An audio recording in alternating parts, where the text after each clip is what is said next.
concentrated. Every day I'm faded. Trees prepared and properly cultivated, top back.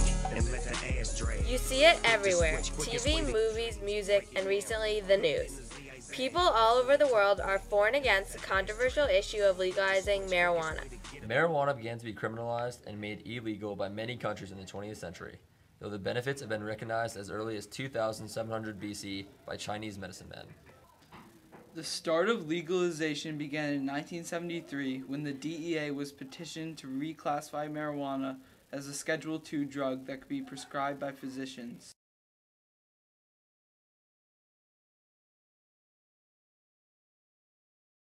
Well, you would get about $44 billion by not spending the money we're currently spending on police for arrests, on judges and prosecutors for all the trials, for prisons and prison guards, etc., for the incarcerations. And you get another 33 or so billion by collecting tax revenue on legal drugs in the same way we collect lots of tax revenue on cigarettes and alcohol. That's not the only reason to legalize. It's much more important that legalization would, for example, get rid of all the violence in Mexico that we've been observing recently. Mike Mino, Director of Communications for the Marijuana Policy Project, says that it is a $36 billion a year industry and a bigger cash crop than corn and wheat combined. We interviewed Mickey Norris, the director of the Cannabis Consumers Campaign. Politicians are afraid that if they legalize it, something bad might happen and then they would be blamed. People don't want children to use it understandably, but they are applying these arguments to adults, which is ridiculous. It should be an adult's right to decide if they want to use it or not, like alcohol. The only people profiting right now off of marijuana sales are violent gangs and cartels. Criminalization creates and empowers gangs. Regulating and legalizing pot, like we did with alcohol and tobacco, can put the gangs out of business and end the violence for good.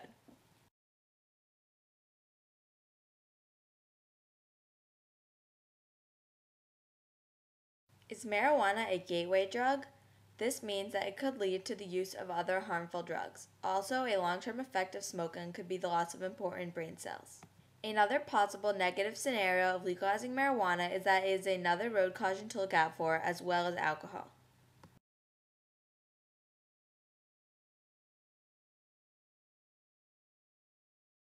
I think marijuana should be legalized and people can take it, but they have to be conscious when they're taking it because it's a gateway drug and that's proven, and gateway drugs lead to worse things. It is really a gateway drug and would lead to much more serious problems and complications.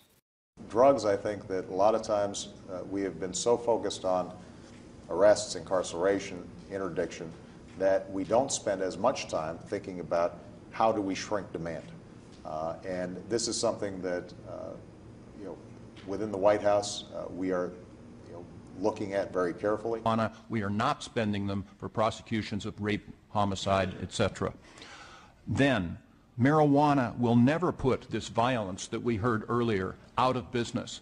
All of these statistics that you heard earlier about the violence and the killings of both the police officers and everyone else is occurring under today's system of marijuana prohibition, etc. The only way you put these Mexican cartels out of business and these other violent creatures out of business is to undercut the price, to make it no longer illegal so that you don't have that enormous profit motive to get these people involved with that violence, etc. Today, our marijuana laws are putting our children in harm's way.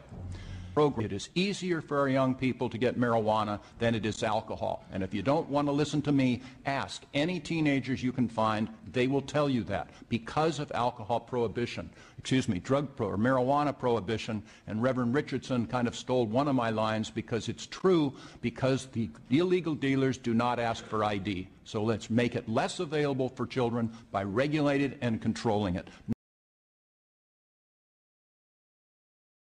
I think if someone's in enough pain, then they should be allowed to ease their pain with some marijuana. Like if they have some sort of cancer, some glaucoma, I think that works fine. That it can be controlled and administered by the right authorities and by the right prescriptive process. I'm not opposed to that at all, because it does have great benefit. I think using marijuana for medical reasons is very good because it's proven that it does help patients like fighting cancer and things. So if it's an issue of doctors prescribing medical marijuana as a treatment for glaucoma or as a cancer treatment, I think that should be appropriate because there really is no difference between that and a doctor prescribing morphine or anything else. If you take a look at this graph, you will see that cannabis does not compare at all to any of the other highly addictive drugs, and if it is similar to any, it is similar to caffeine.